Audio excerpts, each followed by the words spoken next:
Have you fallen into an open manhole recently? Do you find yourself in the company of strangers? Well, then you might very well be in the feature Underground. In the original Latin, my name is Hunter Lanier, and I bring with me today an early review of Nosferatu, which comes out Christmas Day. And as a quick aside, this movie does take place during Christmas. There is a Christmas tree in the movie, so it is a Christmas movie, to whom it may concern. The film is, of course, directed by Robert Eggers and stars Bill Skarsgård, Lily Rose Depp, Aaron Taylor Johnson, Nicholas Hoult, Emma Corrin, and Willem Dafoe. Should it be of interest to anyone, I have seen the movie 3 times now, so I feel like my opinions are pretty well set. For now, at least. Very quickly, before I get into the full review, I'm just going to throw the hat into the audience and pass the hat around for all of your likes, all your subscribes, all your shares, all of your super thanks. There's a super thanks button if you want to throw me a few bucks. This is very much a grassroots operation. No obligation to donate, but if you want to, it's very much appreciated. All right, let's get into the Nosferatu review. Let me start by saying this. Robert Eggers' take on the Dracula story is very much a classical one. It largely sticks to the plot that you're familiar with. A young man goes to the castle, is tortured in various ways. Dracula / Orlok ships himself to England / Germany, where he wreaks havoc, and then he is hunted by a small posse led by an insane witch doctor. But, of course, as the saying goes, in an insane world, it is the sane who are crazy. I bring this up first because I think it's important for everyone to know that this movie is not a reimagining of Dracula or Nosferatu. It is a retelling.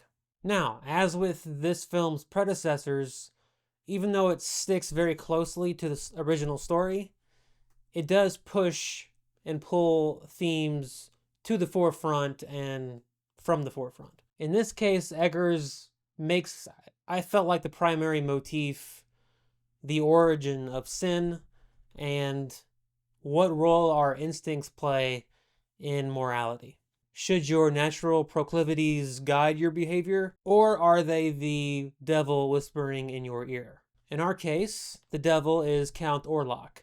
Yes, Orlok, not Dracula. Although Eggers does dine a la carte from both Bram Stoker's original novel and the F.W. Murnau film, just like Herzog did with his 1979 Nosferatu. Now, of course, I won't spoil the look of Count Orlok in this movie, since the marketing hasn't either. But I will say that you do see this mixing of myths in the creature's design. However, it is a design that I don't think works very well. I was disappointed. And this is why. The way I see it, there have traditionally been 2 directions people go with Dracula / Orlok. There's the suave, seductive, well-kempt Dracula. And then there is the thin, pale, bald, sniveling Nosferatu. Whereas Dracula is the coolest guy in the room, Nosferatu is the wallflower that no one wants to talk to. Dracula is scary and Nosferatu is creepy. And the original Nosferatu film remains to this day extremely creepy. Partly just from being a silent horror film. Something about horror films from that silent era are especially eerie, and none more so than I think Nosferatu that I've seen. But it's also just Nosferatu's design in that movie and the performance of Max Schreck, which was so good that one of the most famous film myths is that Max Schreck was actually a vampire. It's possible. I also think of Klaus Kinski's disturbing Nosferatu, where he just stares at people with his mouth open, breathing heavily without saying anything. And he has those 2 ridiculous front teeth sticking out like icicles on his front lip. Again, not spoiling anything, but Eggers' take on Nosferatu is caught between that suave Dracula and the sniveling Nosferatu. And it ends up having the qualities of neither, nor any unique to it. Eggers' Count Orlok is lumbering and frightening, like he can overpower you or send you to timeout, but he's neither suave nor creepy.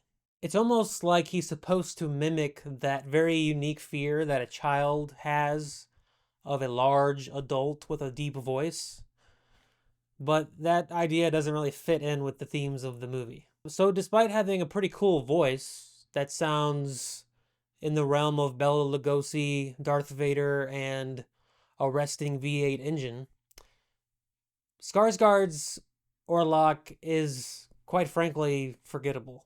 And while I don't think that's the nail in the coffin, pun very much intended, for this movie, for this otherwise pretty cool movie, I do think it prevents it from really attaining any kind of classic status, cult or otherwise. Another problem I had with the movie is that because it doesn't really change anything significant from the original story, but is just another abridged version of the book, it ends up being the most plotty of all of Robert Eggers' movies, and does feel significantly more perfunctory than, say, The Northman, which is just bursting at the seams with emotion and crazy ideas.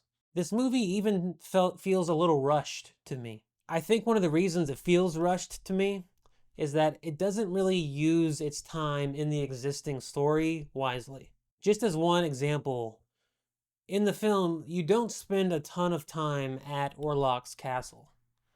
And I feel like that castle sequence should be one of the most terrifying parts of the movie. So that when you find out that Orlok is shipping himself to the city, the prospects are terrifying. And I didn't really get that feeling in this movie. The film can be scary and gross and is very fun when it's being both of those things. But there's not a lot of dread.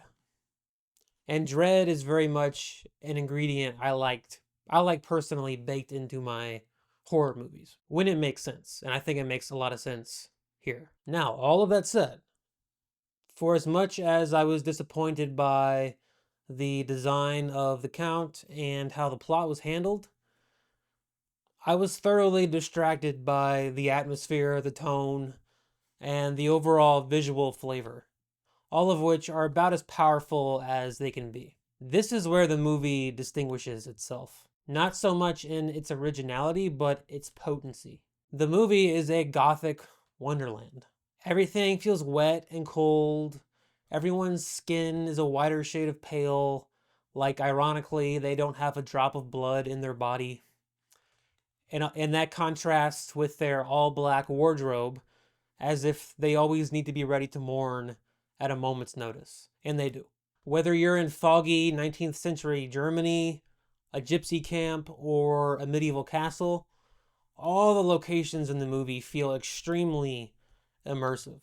As you might expect, this movie stays very true to the original film's use of shadows. And although the movie isn't in black and white, Eggers uses color sparingly, which results in some really striking images.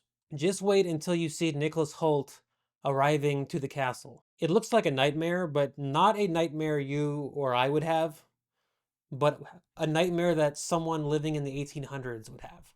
And I think that's an important distinction.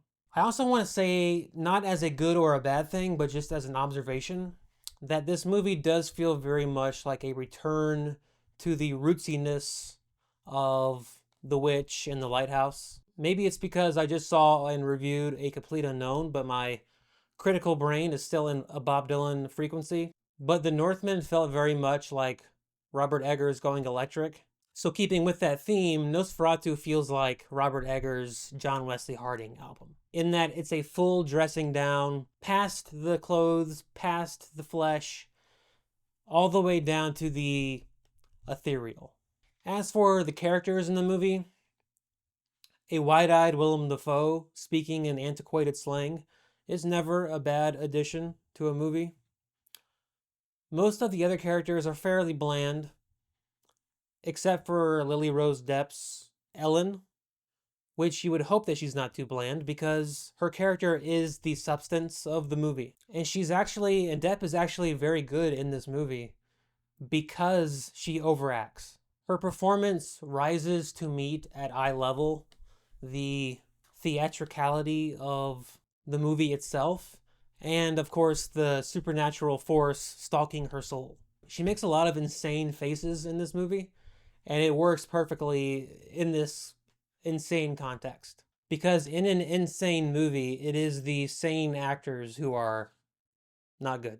Also, starting with the original book, sex has played a large part in the Dracula story and in the vampire myth in general. One thing in that respect that works really well in this movie and sets it apart from the other Dracula stories is that Robert Eggers replaces sensuality with carnality. Emphasis on the carn. And you see that in the film just in the way that the vampire bite has been changed. Well, I've exhausted my thoughts on Nosferatu. Now it is time for you to let me know your thoughts on my thoughts. Let me know if you have any questions about the movie that I did not cover in this review, and I will answer you to the best of my abilities. I'm not quite sure what review is coming up next. I have in my possession basically every movie that's come out this year, and will come out, so there's a lot of choices. I do want to get to The Room Next Door. I've seen September 5, so I think maybe one of those will be next. I am also working on my classic movie review for the membership tiers that have access to that. I will also have my best of 2024 video coming out in the next couple of weeks. And I think I'm also going to do a video where I do a rapid fire review for all of the movies that I saw this year, but I didn't do a full review for. I think that might be fun. Until then, children of the night, in your cozy Christmas crypts, I remind you that every day underground is a good day.